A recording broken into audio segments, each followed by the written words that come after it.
There we go. So, well, we're back, meeting, and so I'll call the meeting back to order.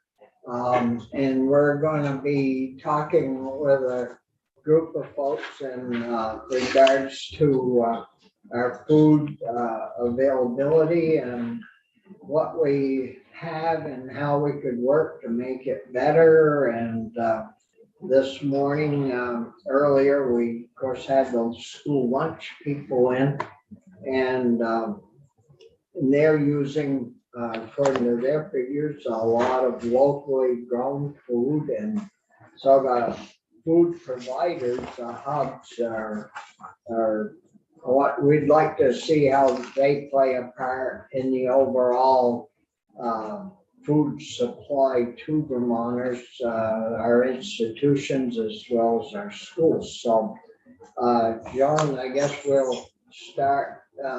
You're the only one present right here in the room. So we'll start with you, and then we'll reach out to Richard and Emma. Okay. All right. Well, thank you for having me. I'm John Ramsey, the Executive Director at the Center for an Agricultural Economy in Hardwick, more commonly known as CAE. We operate multiple food hub enterprises that provide support to farmers and local businesses and institutions across Vermont. Our farmer and business relationships extend to Bennington County, to Isle Lamont, Grand Isle County, over to Guildhall at the old Peasley Farm, which is now Sparrow Arc, down to Brattleboro and Putney. So over the last 3 years, our organization has nearly tripled in size in terms of our staff and our budget to meet the increasing demands of our farmers and food businesses, as well as provide supply chain reliability around food access and food sovereignty. We provide aggregation, storage, processing, and distribution infrastructure that allows farmers of all sizes and types to engage in a local food system. Could you tell us like how that works? Yep. Or you're gonna go back? I'm gonna come back to it. Okay. And so part of the way that works is that we own and operate a food hub in Hardwick called the Vermont Food Venture Center. That's the facility that we've owned and operated the longest. And within that facility, farm and food businesses can come and use that space, make value-added products, and receive technical assistance around business planning and food safety and food labeling and nutrition labeling. We're a partner with VHCB and the Farm and Forest Viability Network, and I would just again put the plug in for VHCB and that support. Within the Food Venture Center, one of the kitchens is dedicated solely to our own use. We actually create a supply chain of locally sourced raw produce that comes off of farms across Vermont. So we sign good faith contracts with farmers in the Champlain Valley, Upper Valley, Northeast Kingdom, Southern Vermont, and we create a supply chain of raw produce that our trucks pick up and aggregate and bring back to the facility. Once it's back at the facility, our staff prepares that produce into sliced or diced or chopped or peeled produce products like diced potatoes, diced beets, shredded cabbage, shredded carrots, whole peeled carrots. And all of that food goes out to institutions, schools, hospitals, K through 12 schools, universities. In any given year, we're aggregating and processing roughly 175,000 pounds of locally sourced produce that comes off of Vermont farms. And that roughly impacts, 500,000 to 600,000 meals in our schools and hospitals around Vermont annually. So that is one of our food hub enterprises. The largest food hub enterprise that we operate is called Farm Connects, which is a distribution and trucking enterprise. And we work with about 100 farms around Vermont to basically go out to those farms and pick up product that they produce and bring them to over 500 destinations across Vermont and New Hampshire. We operate 26 routes across Vermont weekly, 6 days a week. Last night I was offloading milk until about 8 that got picked up at Stratford Organic and Sweet Rowan Farm up in Albany. This morning, it's already on trucks being delivered across the state. Now, is that processed milk? It includes bottled milk, cheese, yogurt. Yeah, we have about 25 value-added dairy producer relationships. And a lot of those farms like Stratford Organic or Butterworks or Sweet Rowan are wholly dependent upon our services to get their products off their farms. So basically, if we did not exist, Sweet Rowan is on a back road in Albany and it's very hard to get to. They don't have a loading dock, so our staff literally wheel hand truck by hand truck all of their milk and cheese onto our refrigerated trucks that then go across Vermont. So infrastructure is something I'll talk a little bit about later. But we have about 25 value-added dairy relationships, about 25, 30 producer relationships, but we're also moving meat, grain, eggs, value-added food products through that service. And all of that product, or the majority of that product, is perishable. So creating a supply chain of locally sourced products and then fulfilling that all the way through from start to finish, from the pickup on the farm through the middle of the supply chain to the end destination. Yesterday, we had a surprise visit from a USDA inspector, one of those like, here we are, and they tempt all of the dairy, they tempt all of the meat, they had to, go through all of our coolers and freezers. So maintaining the integrity of that product from the farm, which includes a variety of situations, because some farms have loading docks, other farms don't have loading docks. Some farms have more robust facilities, others don't. It's a whole mishmash of, different things that we encounter. Anyway, so through that trucking enterprise, Farm Connects, we also deeply engage with Deep Root Organic Co-op, which is an organic growers cooperative in Vermont. And we also work very closely with Richard and Food Connects in Brattleboro, Intervale Center in Burlington, and we aggregate and fulfill all of the orders and delivery for all of the products that go through Green Mountain Farm to School.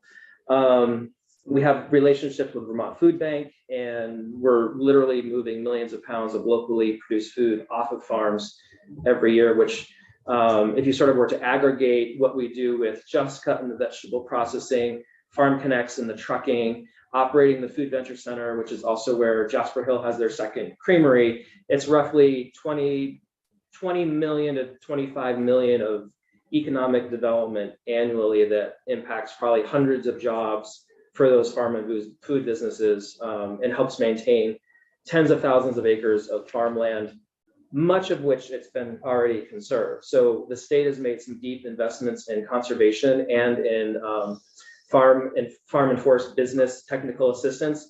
We're on the back end of that, basically fulfilling what the state has already invested in to help keep these farm and food businesses viable.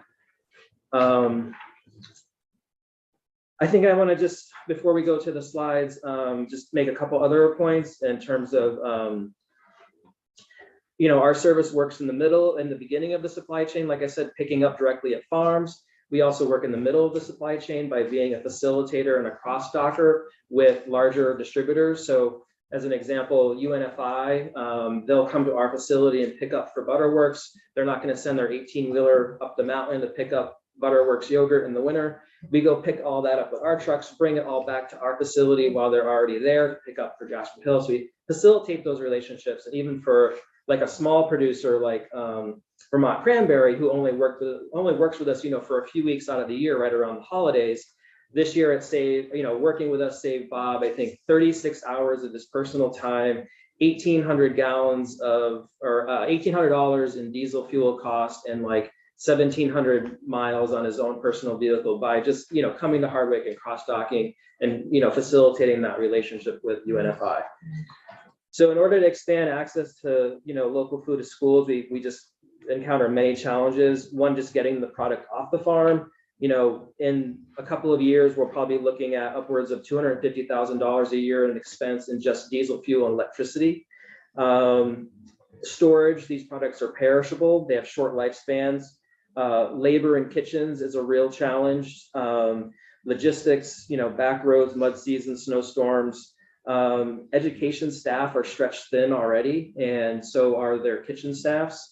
That's why we've really taken on the labor component and basically taken on that labor to help them with a prepared product already, like Just Cut.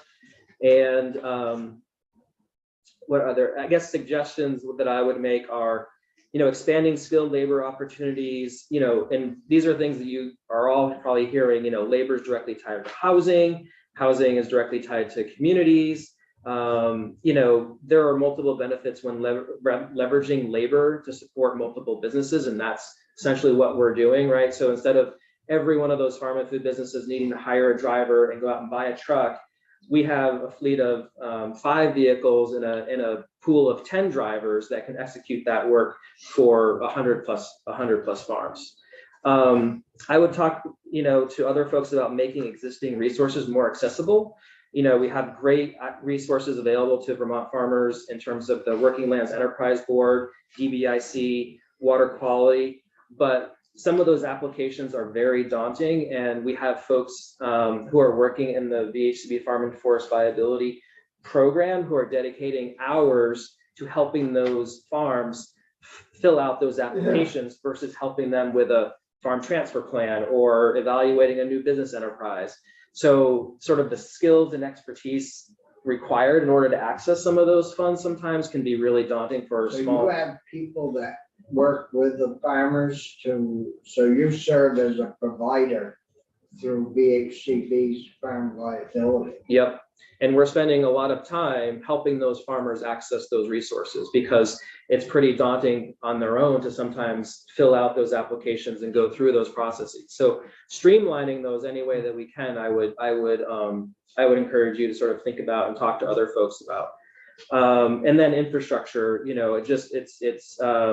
when you're talking about moving product from rural back roads, like, going out to Stratford Organic Creamery in mud season or in the snowstorms, and moving that product that's perishable, it's a lot. So I don't want to take up, I know I'm kind of running short on time, but I can give you a few photos that sort of demonstrates what we do. So I'm gonna ask a quick question. Sure. So you oversee the whole state. I mean, it's a statewide sort of vision that you have. So I'm down in, Bennington. Yep. And we're trying to get something going. Yep. You seem to be.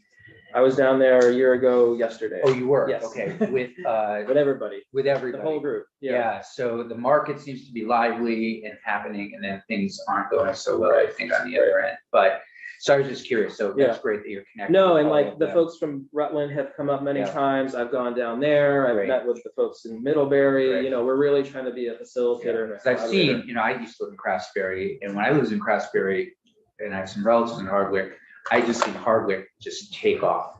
We've all seen Hardwick take off and change, and we're really trying to bring what we're doing to others. You know what I mean? We're really trying to help elevate what others are doing. So yeah.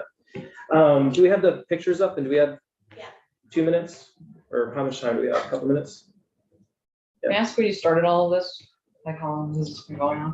2004, and then I started at CAE in just before the pandemic in 2019. And are you folks part of the Yellow Barn deal? Yeah, I have a quick slide on that. Yeah, I have an update. Yeah. So one of the things we did last year through DBIC was a cost of production analysis for dairy farms in our region who are grass-based, conventional, and milking under 100 cows to really help them understand their cost of production. And, we always talk about dairy becoming more efficient. You gotta make more milk for less money. What we're trying to understand is how can we help the farmers get a better pay price? So we have a whole dairy cost of production analysis that we've done that I can share with you. We can send the next slide. This is a photo of our staff packing food boxes for the USDA Farmers Feeding Families program during sort of the height of the pandemic. We've been operating throughout the whole pandemic, and we've only had one day where we shut down our services, which is day after Thanksgiving 2020, after our first COVID positive case, and we contact trace and had operations back up and going on Saturday. So That's right at the facility in Hardwick? Yeah, that's our staff there. Yeah. Next. These are our staff fulfilling and aggregating orders in the Farm Connects warehouse, which is in a separate location from the Food Venture Center at night. You can go to the next slide. Again, fulfilling and aggregating orders at night. This is our staff working. As you can see, there's apples, there's eggs, there's meat, there's produce, there's dairy. Literally product from around the state comes through our facility and comes in at night, goes out in the morning. We're usually working roughly 20 hours through the day in terms of the 2 different shifts of staff. Great. Do you have a labor problem or? Well, we've really, we're paying folks well, and we have to, and we're maintaining and training a really skilled labor force, and that's what we have to do. And do you find, may I follow up on that? Pardon? May I follow up on that? Sure. Bobby usually doesn't let me talk this much. No, I try to keep him quiet. He's from Craftsbury. Yeah, Well, no, I'm not from originally. Greensboro. So. Yeah, right. But is there do you find like young people, at least down in my neck of the woods, young people are really interested more and more in this kind of work? Is that somewhat Yeah. what you're seeing? Young people saying, hey, yeah, I mean, Well- this is where I want to be. This is what I want to do. Like as some of you know, my previous life was with land conservation and farmland transfer facilitation, and so many people that I worked with in that arena Yeah. are now coming to us basically saying, I need help accessing markets.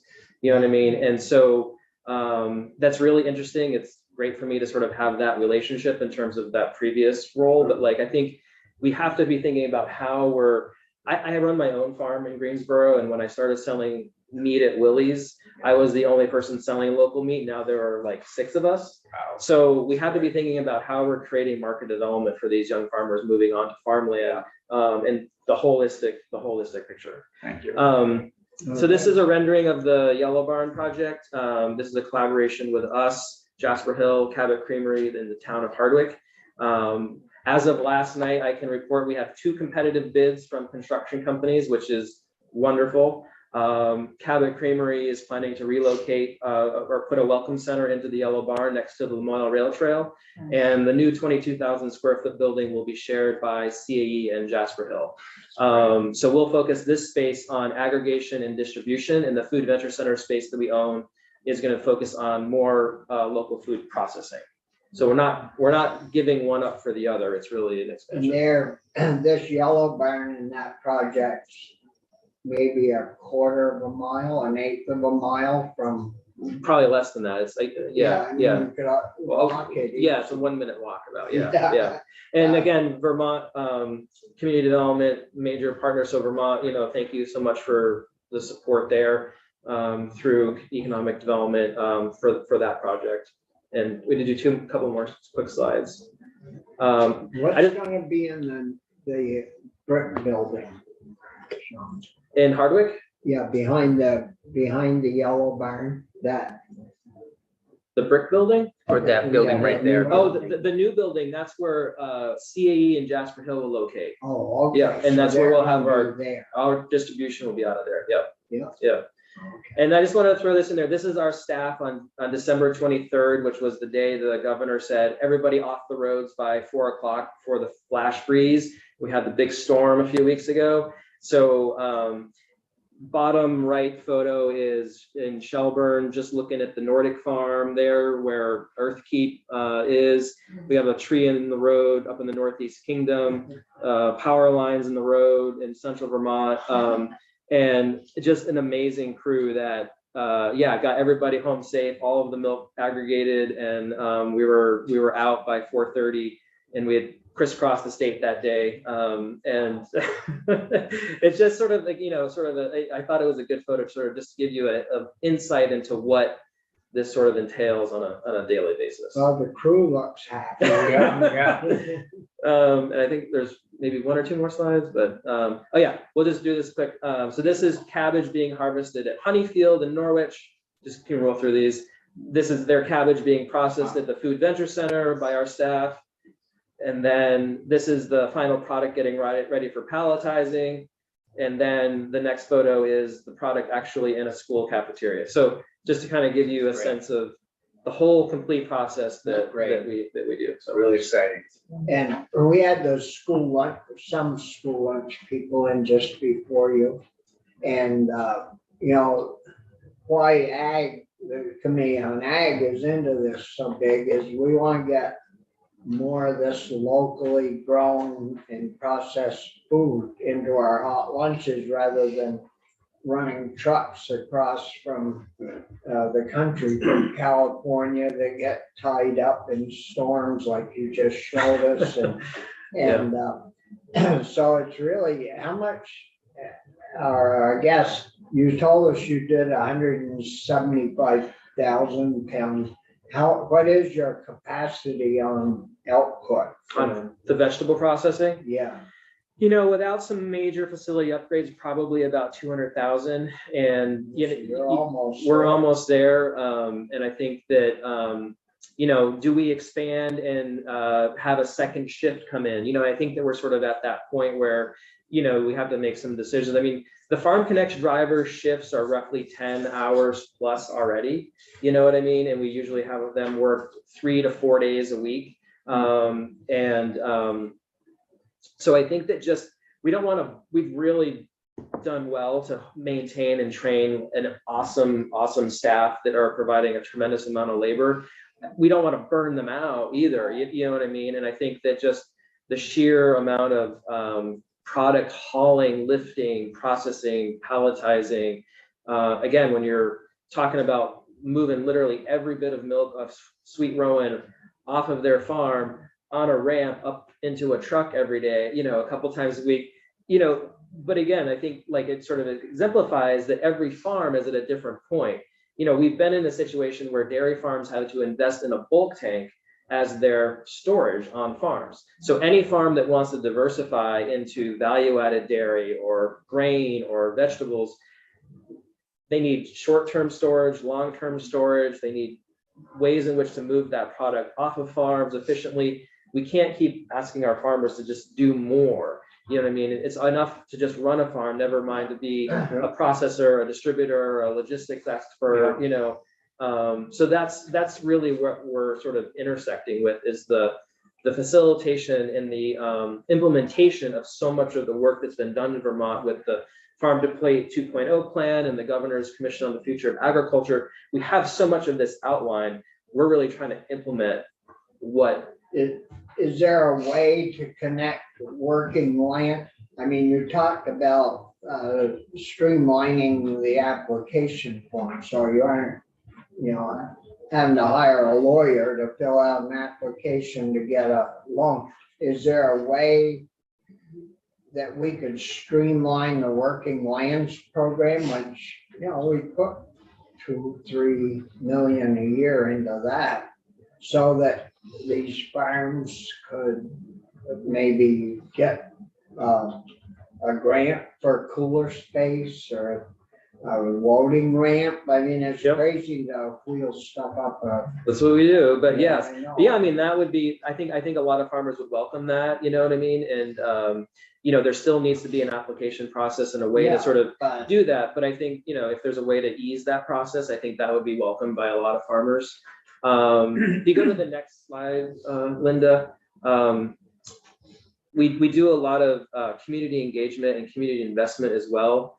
We built a pavilion on a property that we own, which we make accessible to the community. And it became the perfect outdoor socially distancing COVID meeting spot. Great. You can keep going through those, Linda. I think there's one more if you keep going. We also do a program called Produce to Pantries, where we create a supply chain of locally sourced produce that goes into our local food pantries year round. And basically, again, providing forward contracts with farmers so they know what to grow and when we'll buy it off them really helps. And I think we'll do one more slide up. Food access and food sovereignty is a lot of the work that we're involved in. And I think the last slide is CAE also has a loan fund. We also provide loans, and we a lot of the loans that we make are to new and beginning farmers. The average loan size is about $20,000 to $30,000. And it's really helped a lot of projects get implemented on farms. So Working Lands as an example, or USDA EQIP program as an example. Some of those grant programs are reimbursement based. So a lot of the times our loans will basically help get the project implemented, and then once they receive the grant, they'll pay us back the loan. We make our loans at 3% interest, and we have very friendly terms, and we don't require collateral. But this is something that we're looking to really expand. And we have roughly we have a restricted fund of about $1 million that revolves annually, and we're looking at ways in which we can grow that. And we've talked to Champlain Housing Trust about the farm worker loan program that they've implemented with VHCB support, and every loan that they've made has been at the cap. So could we sort of come in behind and help get more of those projects done? They're also working on the farm worker housing projects. I don't know if they've been over Hardwick Way to do any housing upgrades. I'm not familiar with any project, but we're talking with them about partnering with Champlain Housing Trust. Yeah, on the Champlain Housing's kind of looking after that through Gus. Yeah. Yep. VHCB, so. Yep. In this farm fund, where did the money come from to get that rolling? Grassroots fundraising. Is that right? Wow, $1 million. Yep, and it's a restricted fund that we have, and about $28,000 a month comes in the term of in loan repayments, and then usually we have about 85 to 90% of the fund deployed at any given time. So it really is a revolving loan situation. Yes. And so that's, are they members of, or do you go through each application regardless of where they come from? Yeah, this is a statewide program. And so we've made loans to producers all over the state. We try to turn the applications around in 10 days. Well, that's for somebody that needs a loan, that's probably very good news. Yeah. What about, Hardwick is pretty well to the northern end of the state. I mean, you got 40 miles before you run into Canada. Should there be another office like yours down further south, or? Well, I mean, like Richard in Food Connects, I mean, they're doing great work in Benning and in Brattleboro. And again, we've really been engaged with Greg and everybody in Rutland and trying to help them sort of grow what they're doing, and in Intervale, and we have pretty good access to the Upper Valley, and Pretty well covered then. we are with the network that we're building, and there's more work to do on that, and I'm sure Richard will touch on that as well. But yeah, we're very close collaborators with a lot of organizations and farm businesses, and very much behind the scenes. If you see a white box truck with a refrigerator unit on the front of it going down the road, if you look closely, there's probably a small CAE sign on the door. If our hot lunch programs, if a district wanted to buy X number of carrots, or if you had, well, it shouldn't be that how much they want to buy it. Do you have somebody that calls school lunch coordinators to, we have X number of pounds of carrots, and are you interested? Do you have a salesman like that? We do, yeah. And we have a whole branded line of products, Just Cut. You can go onto our website. We've got videos, we've got the price sheets, we've got the price list. I believe Scott Fay was in earlier from Westford Essex. We talked to him last year. And part of the challenge too is when you get a processing facility up and running and you get a processing, plan in place for a day, you've got to make that day efficient. If you're bringing in that labor, you're spending that time and energy, and we have electric bills and wastewater bills, and we've already bought the produce. We have to make that a full, robust day. And some of our smaller K through 12 schools, it's hard for them to take on the volume that we can also produce. So with the trucking, and by working with some larger institutions like UVM Med, UVM Dining, or Norwich, we're able to fill a whole production day and then pull, smaller case counts off the top of it that we can, bring to our K through 12 schools, whether it's in the Lamoille Valley or, Upper Valley or, Central Vermont. We're working with a Central Vermont Supervisory Union and Orleans Supervisory Union on a project right now to increase their purchasing of our produce products. So Because we need to keep moving that volume up as we get more farmers online. They need to have an outlet for that product and The price point is really hard though. You know what I mean? The price point is really hard. And, budgets are, razor thin and, what it costs to produce and then process and then deliver and truck. But again, we're very thankful for the Working Lands Enterprise funds that we're going to receive for Farm Connects. And that's going to leverage, again, multiple millions of dollars of benefit to Vermont farms and communities. So we're very thankful for that and your support of that.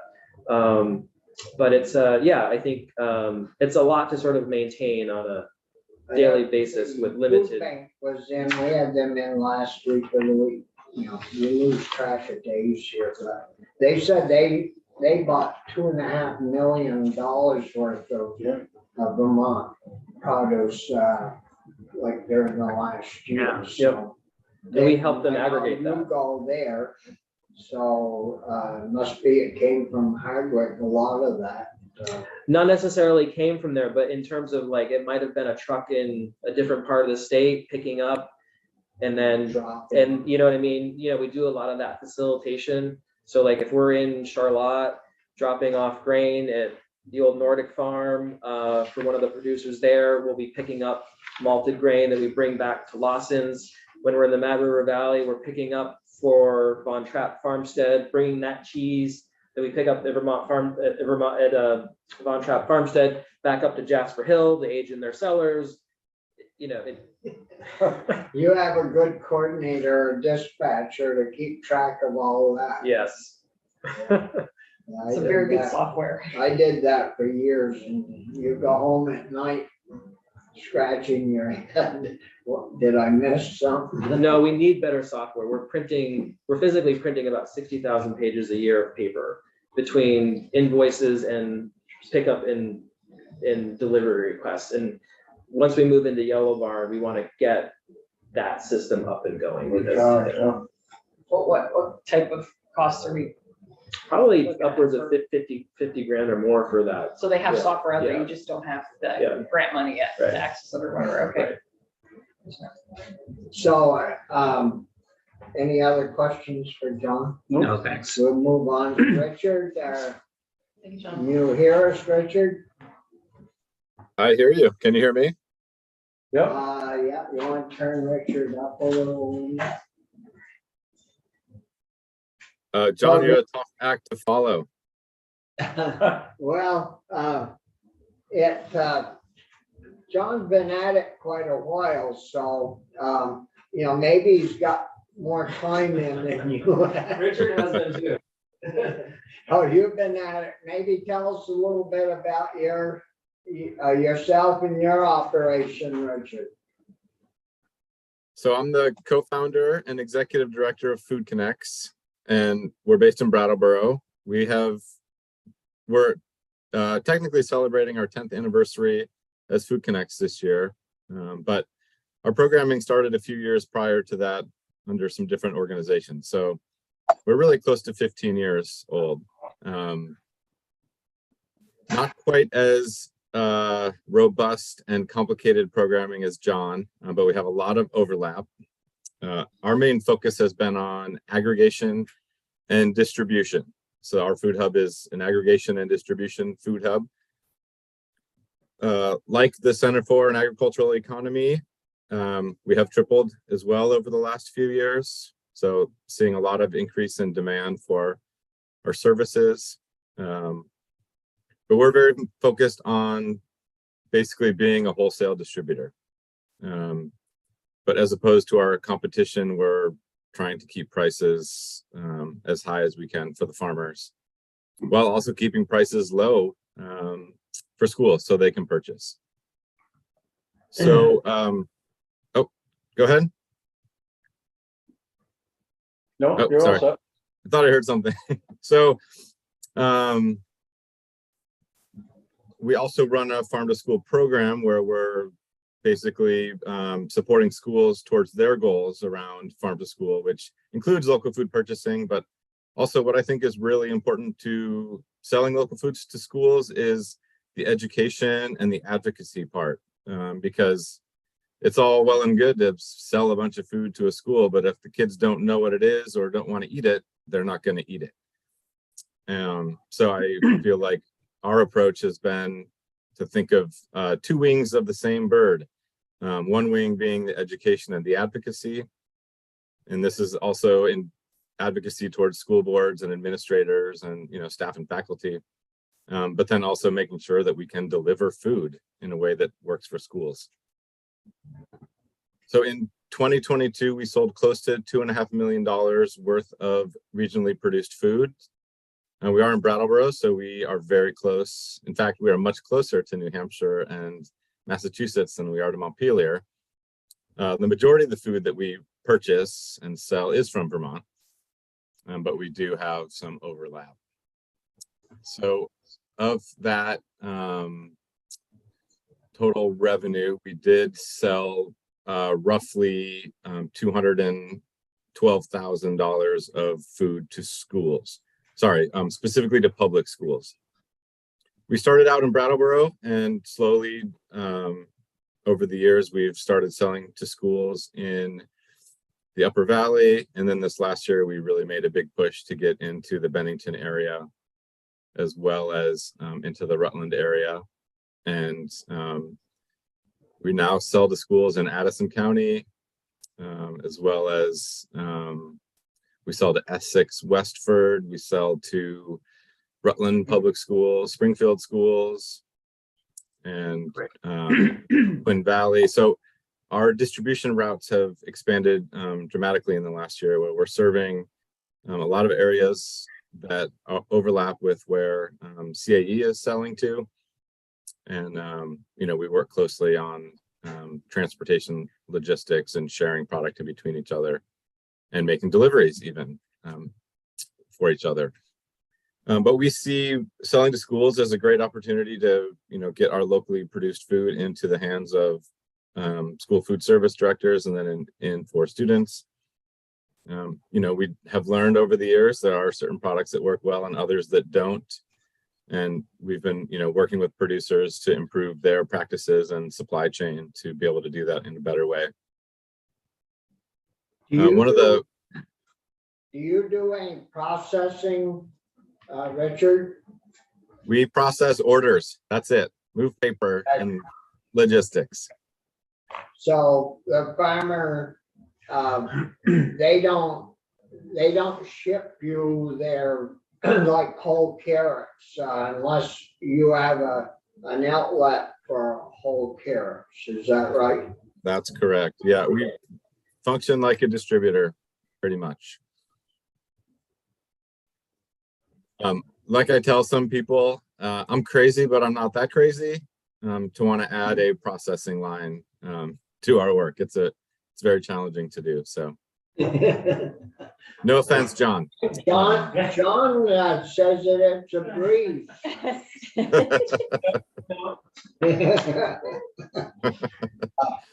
So how much capacity do we have for the Vermont growers through what you see? Well, you know, I was thinking about that this morning. In the past, we used to get a better understanding of what percentage a school purchases from us. And, you know, it was between 5 and 10%. You know, so when I look at the numbers, you know, I think we have one school district that buys close to $50,000 from us. But that's about 10% of what they buy in food for the year. So, you know, I think it's pretty realistic that we can get above 10%, 15, 20%.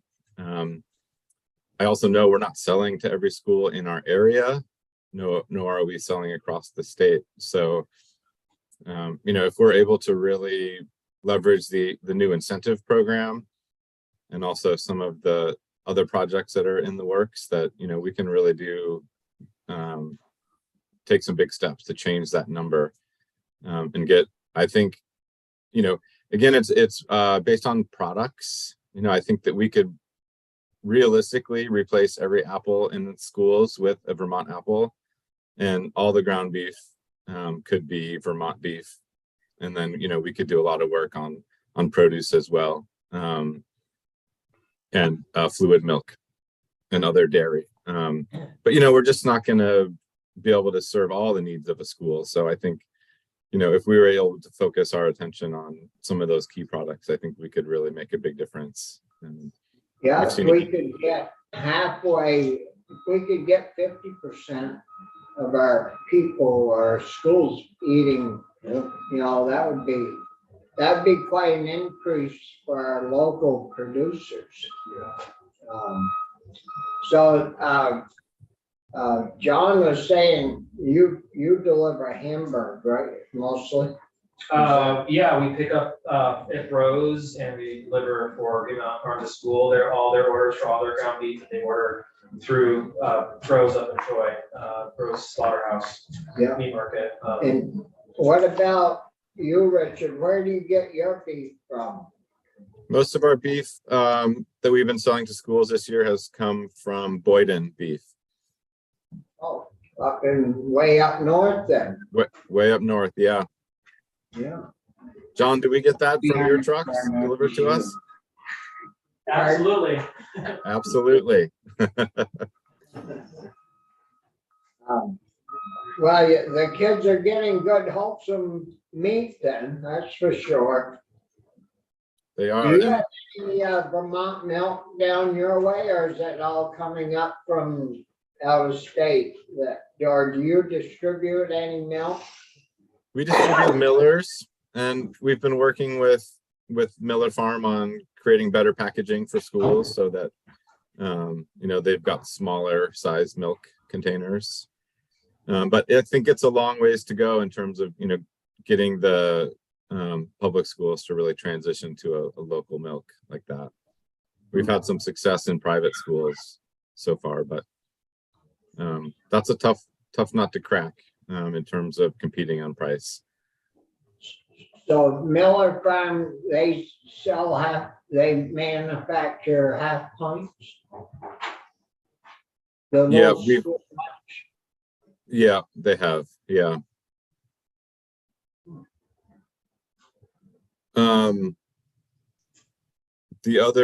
So apples have been really taken off. It seems like the Green Mountain Orchards here in Putney is really, really happy to be, moving product within the state and selling to schools, as well as Champlain. Those two orchards, they've got the capacity to probably supply most of the apples that Vermont schools buy, along with some other orchards around. One of the key pieces that I wanted to share relate somewhat to what John was talking about, but infrastructure is really key for what we do. It's easier for Green Mountain Orchards, for example, to load up a pallet or multiple pallets for us to pick up, for us to bring back to our warehouse, and then to split out and distribute to schools. Saves on their labor time, saves on our labor time, and they don't have necessarily the cold storage infrastructure to hold that short term. They've got very sophisticated climate controlled infrastructure, but not the short term storage, cold storage that allows those apples to get to schools. And then on the other end, the schools don't have tons of infrastructure to be holding products. So the infrastructure that we have, so trucks being one of them, we go to the farm like John was explaining, we pick up, we bring back to our warehouse, and then we can get that in our trucks and out to the schools. So, we talk a lot about efficiency and scale and price point. And, the more that we're able to quote unquote bulk buy from a farm, the cheaper it is basically for a farm, and for us, for the labor costs. So we're not necessarily pushing prices down, we're just becoming more efficient. And the more that we're able to pick up and store at a given time, we're just making the system more efficient.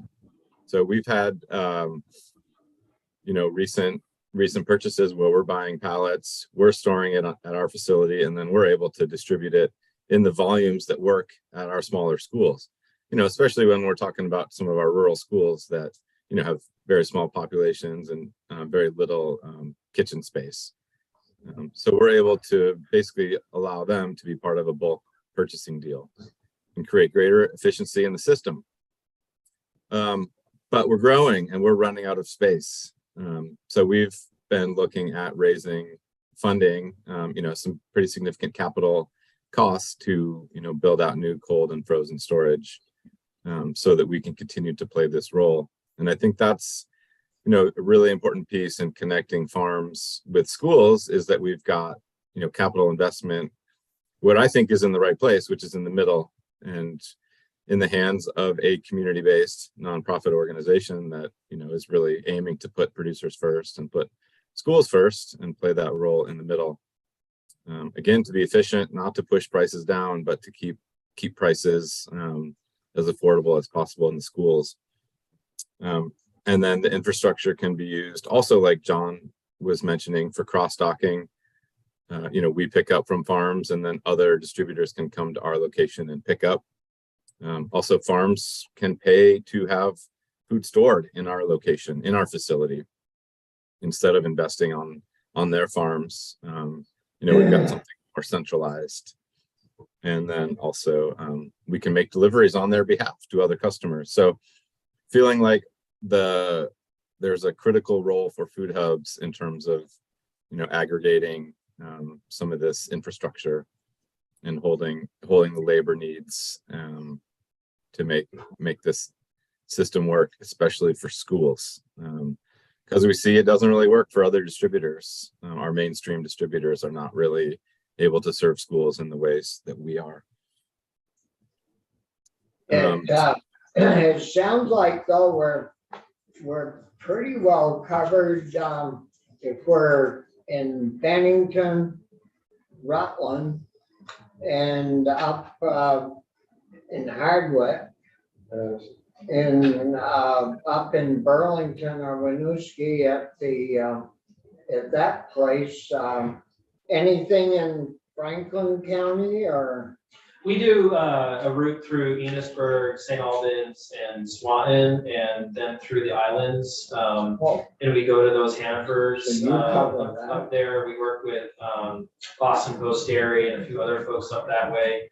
But I agree with what Richard said, though. I mean, our Farm Connect distribution service, the trucking enterprises, there's no room in the Food Venture Center for that. So we're renting a separate warehouse space right now. We have a fleet of 5 trucks and 1 loading dock. So just think about the bottlenecks that creates and the inefficiencies just inherently in, needing to sort of play that, who's on the loading dock first or moving folks off or, you know what I mean? So I think that, and like Richard said, we turn people away routinely who are looking for cold and frozen storage. Because like I was saying earlier, if a bulk tank's what a dairy farm had to invest in terms of their on-farm storage, and then they're going to some enterprise that's entirely different, is an entirely different infrastructure set, and to sort of have to replicate that farm by farm by farm, it can be really challenging. Whereas in Yellow Barn, we're looking to put in about 5,000 square feet of cold, frozen, and root cellar storage that can be used by multiple producers. So to do a loading dock, well, then is the next thing a forklift or is the next thing a pallet jack? We've got all those. So, I mean, it's good the milk issue must be a bummer, loading all that milk by hand. Because you take all their milk? All their milk, and all of Stratford Organics, and most all of Butterworks. A lot of Jasper Hill, Kingdom Creamery, Sweet Cow in Newberry. It's all like crates and all. Not all of it, but there's a lot of that work. Yeah. Your guys are on them trucks are gonna get old quick. It's keeping us young, I think. We have some older drivers and it's actually gives them a lot of energy and keeps them in shape. They really appreciate it. Well, probably as long as you pay as well as the soda companies hauling their soda, Or beer. or beer, you'll keep your drivers. Um, So, anything else, Richard? Sure, a couple more points. I think one is we've seen a lot of success by having a farm to institution focused sales associate. So we've got, specialized staff person who knows how to work with schools, who's building relationships with food service directors, who knows what products work best for schools, and really seeing that specialization as a way to serve schools in a much better way. So we've been fundraising for that position, and actually we're kind of reaching full capacity for that role this year. So we're excited to actually budget for splitting that out into a school focused sales associate, because we do see a lot more potential and a lot of schools interested. And then there is a role that this position plays in supporting food service directors with a little technical assistance, and also moving back through the supply chain and listening to what the food service directors say, and then working with our procurement team to try to find new products, try to alter specs a little bit and make sure that new products fit into the nutritional guidelines. So I think that's a very important position that we have. And John alluded to it as well. Software. We're in the process of making a major investment in updating our software to make it easier for customers to buy, for our sales team to make adjustments, and then for the process to flow seamlessly, through our inventory system, into our warehouse, into routing, onto the trucks, and then into payment. So, John, 50,000 is a low number. That's what we thought as well. Now that we're into it, the price keeps going up. But we're excited with what we see. How bad is that? I think we're going to get close to 100 by the end of the day, with all the different customizations. I think that's where we're, you put money in ahead of time, and we're going to save money and time over the course of our investment. But yeah, they tell you 50, and then they forget to mention this or that, and you get into it. So, but we're looking at a much more streamlined system that's going to reduce a lot of headaches and that head scratching at the end of the day. So, also really important investments, technology to streamline. Yeah. Questions for? Yep, thank you, Mr. Chair. So Richard, you mentioned that you pick up from growers in both New Hampshire and Mass. Do you also sell to them? Yeah, we actually sell more Vermont product out of the state than we bring in those other products from outside the state. So great opportunity to sell more Vermont product out of the state. And we do actually have some relationships with similar enterprises along the East Coast, and we actually have been selling Vermont cheese down to the Washington, D.C. area. Oh, wow. And Okay. have potential to do quite a bit more of that. Again, limited infrastructure has been our barrier, because we can aggregate from farms all across the state, get it on a truck, and then get it down to the DC area. So we definitely see domestic export as a really great opportunity. We're right off the freeway in Brattleboro, so we've got a really good location for that. Yeah, thank you. So is it the Vermont brand that you think with the name Vermont on the product helps move it when it gets out of state? Vermont cheese seems to really be very popular, and seems like it's gaining traction. Anecdotally, hearing that during COVID with supply chain challenges, some Vermont cheeses replaced some European cheeses in the stores, and they're actually holding tight, and they're seeing growth there. So very exciting for our dairies and our cheeses. Oh, thank you. So Cabot cheese must sell for, do you do anything with Cabot cheese or is it other Vermont cheese companies? We generally work with smaller companies than Cabot. You know, they're well established. They have their own good distribution channels. So, you know, our niche is kind of the younger, up and coming brands and farms. Those that are, you know, not necessarily having, you know, really good regional or national distribution relationships. Yeah. Other questions? No, that's great. Really great. So we'll move to Emma, or, Yes, I'm here. Can you hear me? yeah, welcome, welcome. You've been very patient with us. Thank you. Thank you for having me. I'm Emma Heilman. I'm the program director here at the Vermont Farmers Food Center in Rutland. We have a lot of similarities and differences to the two food hubs who have spoken, and thanks to both of them for sharing all of that. I'll give you a little bit of background. This is my 4th year with the organization. I actually started as an intern, so I'm one of those turned employees, which is great when that happens. I was getting a master's in social work and worked with our Food is Medicine program here at the center. Took over that program and then moved into the program director role this year. So I'll give you a little bit of background on the Vermont Farmers Food Center. We are also a 10-year-old organization. We celebrated 10 years this past year in 2022. We began as primarily a site for our winter farmers market here in Rutland. They needed a bigger space. There was a huge community push to buy this old ironworks facility here in downtown Rutland, in the heart of Rutland. And for many years, that was really the only activity that grand plans, but that was the only activity happening. And then the first program that was started by our current ED, Heidi, is a program called the Pharmacy Project with an F, and it's a food as medicine prescription program.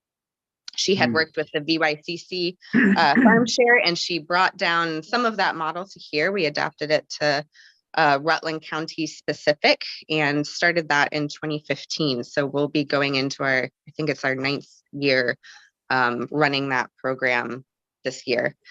And that's expanded every year. I think we worked with about 20 different healthcare clinics in the county this past year, including the community health centers, Rutland Regional. And we've had multiple distribution sites. So I think we had about 7 distribution sites for people to pick up their farm shares during the summer. And individuals are prescribed the produce by their healthcare providers. So we work really closely with all of those clinics. And we, Emma, can I ask yeah. a quick question about that? Sure. Thank you. Yeah. So somebody's going to their doctor feels as though, they need to eat better. They're going to give them this script, which connects them to the local CSG. Does insurance pay for this? Is it a big cost? How is that working? Yeah, so mostly we have grant funded to be able to do that.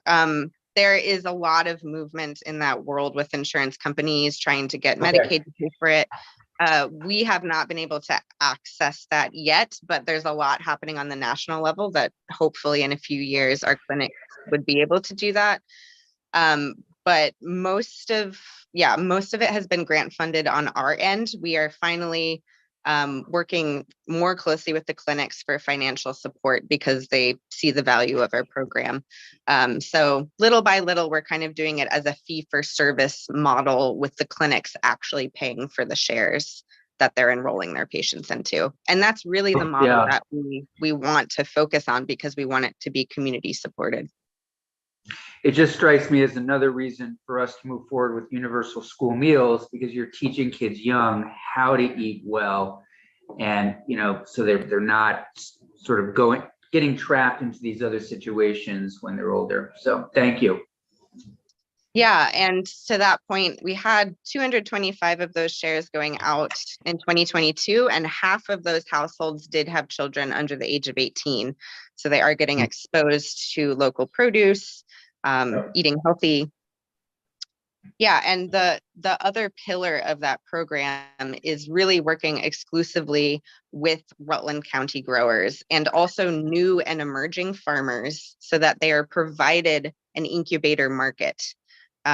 For the new farmers that we have in the program every year, they get a sum upfront. So we are investing in them in the springtime when they are purchasing their seeds, getting everything going, and giving them that market to be able to then, build their farm up in the county.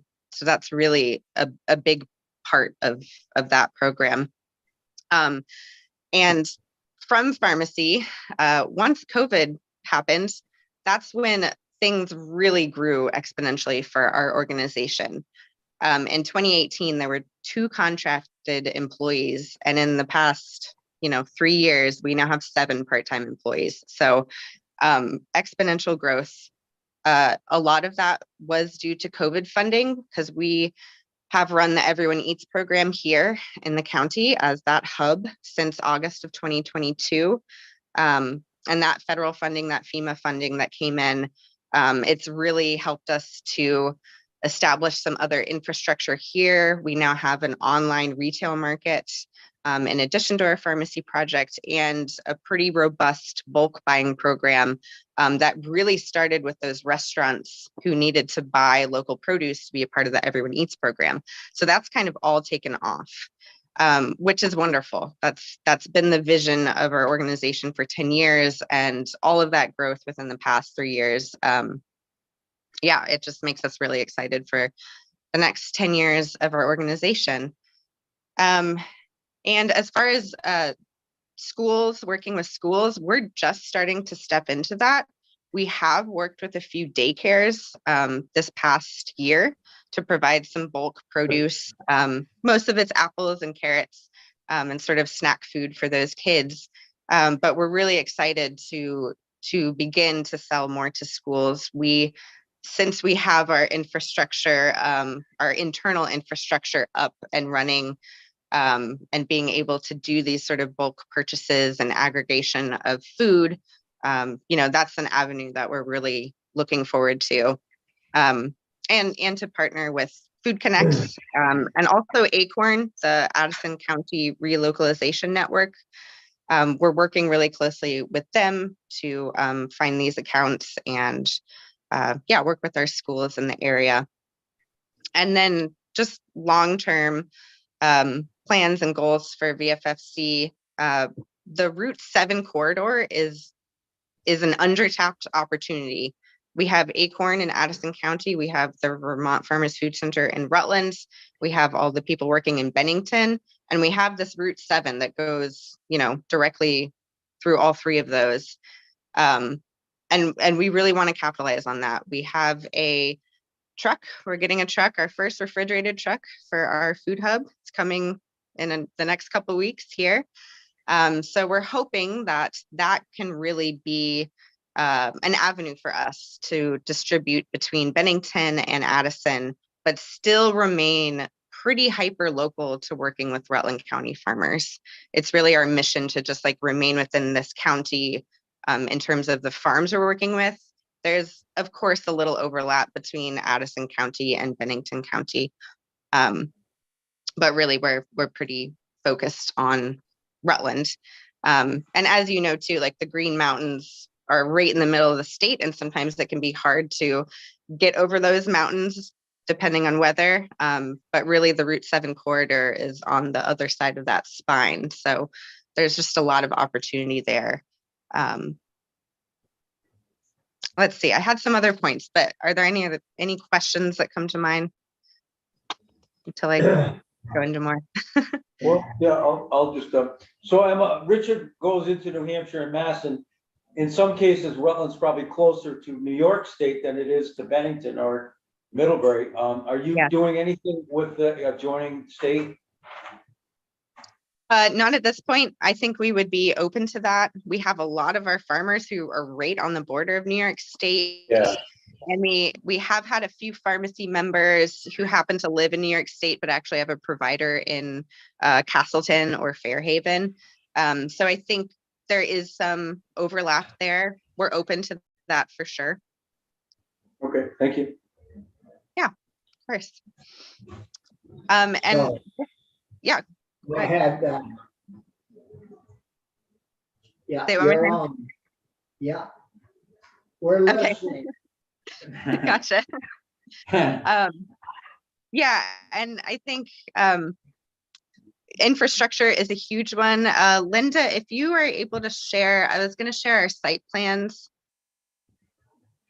So we have actually, our main building has been shut down for the past 2 years because of mitigation and TCE contamination, which because we are an old ironworks facility that came up when the Department of Environmental Conservation was doing their testing to for our expansion plans. So it has been a chaotic few years, but we've maintained all of our programming here. And if you look at these site plans, you know, we have a lot in the works. We do want to focus on processing at some point and having community programs where we are aggregating produce, working with local schools, local volunteer organizations, and local vocational services to create that food into other avenues. We are already working on our own version of the Everyone Eats program. I think, as most of you know, that is going to end. That federal funding is ending March 31st, and that's been a huge benefit to a ton of organizations in our area. So we are actively working on our own version of that program, where we can be utilizing all of our local produce coming in from farms, processing it, hopefully at our own facility next year once we have finished our mitigation on our building, and then giving that out into the community, working with our community organizations. And if you scroll down, you can see there's a few, it gives some explanation of the buildings that we are hoping to renovate and to also build on our property, including commercial kitchen space. We did have a small commercial kitchen here that was rented out to several tenants. That has been shut down for the past 2 years. But that was also a source of our income, source of community. So we're really eager to get our facilities back up and running. We have been doing all of our programs out of a space about the third of the size that we had available 3 years ago. So challenges there, but there's a lot of movement. We're working with the Brownfields program to mitigate the site and have all of these grand plans for having a central food hub that is lively and bustling here in Rutland. And we're, right on the train tracks. We're right across from the VA Center. We're a 2-minute walk away from downtown. So we really see this as just a wonderful opportunity for our community here in Rutland. And one other point I wanted to make is just the point about working with schools. And not only does that give us the opportunity to bring healthier food into the schools, but there's really a community piece and an ag literacy component to that really interests us. We definitely want to be a wholesale distributor. We are doing that. We have this truck, that is always going to be part of our goal here at the food center, but we are also very locally community focused. We always plan to be writing grants to help run our programs and work with our community partners. And we've actually just been working with the Vermont Farm to Plate Network. We just had our first meeting about agricultural literacy. A new committee was formed. And we think that's also a great component to the farm to school piece, is that not only are we bringing that food to the schools, but if it's local food, if it's hyper local food that's grown, in the same county as that school, then there can be a connection there. The farmers could come talk to the school. It's not just a carrot that was grown in Vermont, but it's a carrot grown by my neighbor or the farmer down the road. And I think just the opportunity to get children excited about local food. We need more growers in the state. We have people exiting the state. We need to keep our young people here and get them interested in growing food. So I think that can start as early as, childhood, elementary school. I know that's been my trajectory. That's why I'm here right now talking to you, because I had a family who spent a lot of time in the garden, and we worked with our local farmers, and that always had an impact on me. So I think that's a really important community piece to the farm to school programming here that we want to always include. And I also shared some photos with Linda. I don't know if you're able to bring those up. Mostly highlighting our pharmacy project. You have those, Linda? Working on it. Emma, is the pharmacy program, is that statewide or just in the regions that you mentioned? I'm just thinking of my local hospital in Bennington. Yes, so ours is basically only focused on Rutland County. Sorry, the train is you're gonna hear the train here going past. Ours is focused on Rutland County, but we are also a part of a brand new community of practice through Farm to Plate for CSA and healthcare shares. So there are 5 other programs in the state also working on food as medicine programs. And we are talking every 2 weeks. We've shared a ton of material. We just shared our 2022 data with each other. So there's really a movement. There was a food as medicine program running in Bennington, and I actually just heard that they have not been running in the past few years, I think because of COVID. So we're hoping that we can get that back up and running. But there's actually the southern part of the state besides Rutland County. We don't have a lot of food as medicine activity there. So we're really hoping that we can encourage those counties, including Brattleboro area and Windsor County, and then Bennington County to get theirs up and running again. Okay, anything else, Emma? No, I was going to share a few photos with you all, just to show you some of pharmacy if it works, but. We're showing them. Okay. So all of those photos are from the pharmacy project this past year. There is also one photo of an older woman with a casserole on her lap, and we actually did Oh, you can't see it. No, I'm yeah. sorry. No, we can't. I'm sorry. I'm sorry, I can't show them then. So Emma, a question, the food that our farmers are growing in your area that you pick up, and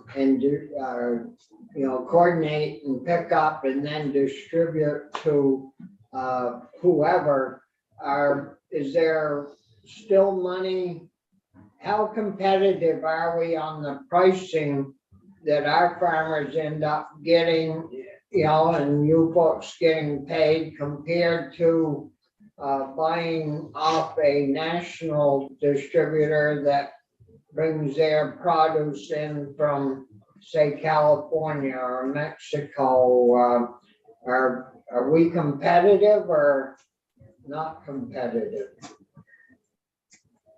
Yeah, I would say in general, the pricing of our local food is a bit higher than the other national producers. I think the value in that, though, is the quality of produce that our local farmers have. They're driving it maybe 45 minutes into our facility, whereas all of those other, producers from California, it's driving thousands of miles here. Our restaurants, I think most of our restaurants know that value, so they're willing to pay a slightly higher price. But it really varies also depending on the type of produce, what time of season it is. If there's, a glut of tomatoes coming in that one farm has, and they'll sell them at a lower price. But really, we try and work with our growers. They are setting the prices. We give them sort of an estimate for purchasing for our pharmacy program, but other than that, they are selling their bulk produce and their retail produce at the price they want to, and then we mark it up. Yeah, because I know a little about transportation and, these cross-country shipments, they've got to be costing between $5,500 and $6,000 to get a 50,000 pound payload from the west coast to the east coast, I would presume. And so they have quite a lot in shipping, more than we would have in shipping to help offset our shortfalls of having one growing season where they have continuous, growing seasons. So, so you're getting into the school lunch program to some degree in your area? Yeah, I mean, we're working with the local Food for Schools with the Agency of Ag. We're just starting that this year, and in conversation with Acorn and Food Connects about what are we going to provide to which schools, who's doing what. I mean, we're open to collaborating with them in any way we can. We can also be a point for distribution in the future for Food Connects. We can be that facility. We have a pallet jack. We have that capability. So, we could be getting some food up from Food Connects and then combining it with other Rutland County produce and then sending out to schools. So yeah, we're really excited about that opportunity. And like I said, we've only worked with a few small daycares starting last year, but we're just at the point where we're able, with our infrastructure, both internally and externally, to make those accounts happen. Irene? Thank you, Mr. Chair. I appreciated that you mentioned the ag literacy portion. I spoke to a farmer earlier this week, not in one of your areas, I believe, but still, I think this holds for all farmers across the state. She's frustrated that farm visits have stopped. She's have kids come from the local elementary school. She wants kids to understand where their food's coming from. And that's just such a critical thing, I think, for you as the chair of education and everybody else here. She has to cross her cows twice a day across a state highway. She's seeing more frustration and road rage than ever. And it occurred to her that maybe if the kids understood where their food came from, they'd be saying to their mom and dad in the car, hey, it's okay. We know that farmer, or all those things are connected, right? And she can't get the signage she needs for a lot of reasons, V-Trans, money. They haven't yet built a tunnel underneath the road so her cows can cross that way. And she's just hoping that, before something happens, that it gets through the local folks in her town that this is important. And 30 seconds, literally, she said they've got it down to get those 60 cows across the road is worth it. And that if people in her town just had that awareness that this is critical to the economy, it's critical to their health and their diets, for what it's worth. Thank you for working on the universal literacy. school meals. Thank you for that. Yeah, I Yes, think it. yes, I but think tying it, but all definitely, together, right? Absolutely. This No, could be point your is well farmer. taken. Yeah, yeah. That you're eating. It's a great point. Other Yeah. questions? Thank you very much, Thanks a lot. Emma. Thank you, Yeah, Emma. Yeah, That was thank great. you. Do you folks have any questions for us? In life get better in some way if we do such and such? I know you need infrastructure money for these farms for loading docks and things of that nature, so. Well, I would just say thank you for taking an interest in what we're doing as a group of food hubs, and there's other organizations, Acorn and Green Mountain Farm to School, Intervale. I mean, we're all working as a group, and like I said, the folks from Rutland have come up to our facility, the folks from Addison County have come up. We're very much an open book and telling everyone like what it costs and like what our cost centers are, and how we price things, and any way which we can sort of facilitate that, we're happy to do that. I would also say, and Richard and I had a conversation recently about this, it's like we're pushing up against some really major external forces here that are like massive in the industrial complex food system. Yeah. And even sort of take a step back, we have wonderful partners in this state around ag financing. VITA does a wonderful job. USDA Farm Service Agency does a wonderful job. But we're also seeing the consolidation of ag lending in the state. There are primarily 3 ag lenders in the whole state, which are VITA, USDA, and Farm Credit. And we just have seen the consolidation of Farm Credit from Yankee to Farm Credit East, which is basically southern New Jersey to western New York and all of New England. I'm on the customer service council for the Farm Credit East New York sort of representative. And I'm trying to sort of tell them a little bit about what some of the smaller diversified producers need in terms of their ag financing. And we also have, a system where ag value of land is really set by large dairy.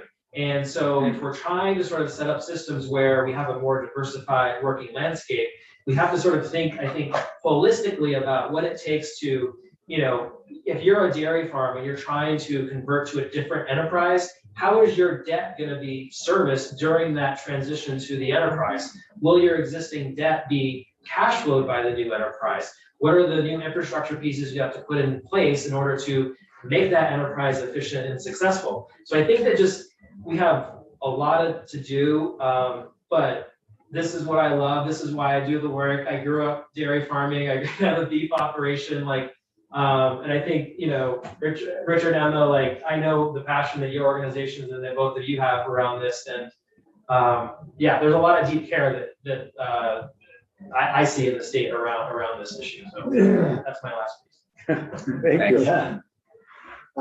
Anything else from? That was really helpful testimony. Thanks for setting it up. Thanks a lot. The one thing I like about our homegrown foods is we know what's sprayed on those foods.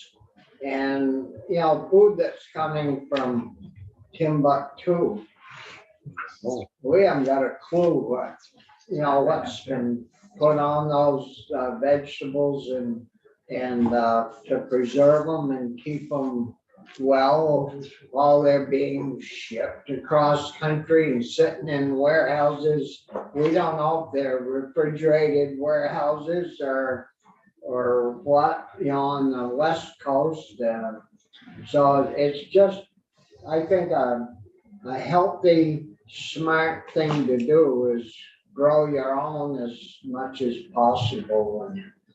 And you folks are the ones that, we can help, and do things to help you, but you folks are the ones that are really doing that work out there, and certainly appreciate, your time and in the giving of your time to testify before us. So, Sure. So thank you. Thanks, very guys. much. Thank you very much. Yeah, thank you. Thank you. So I guess we're, any other questions? No? All set. No, that was good. Well, Have a good day. we'll call a committee. I got one of those in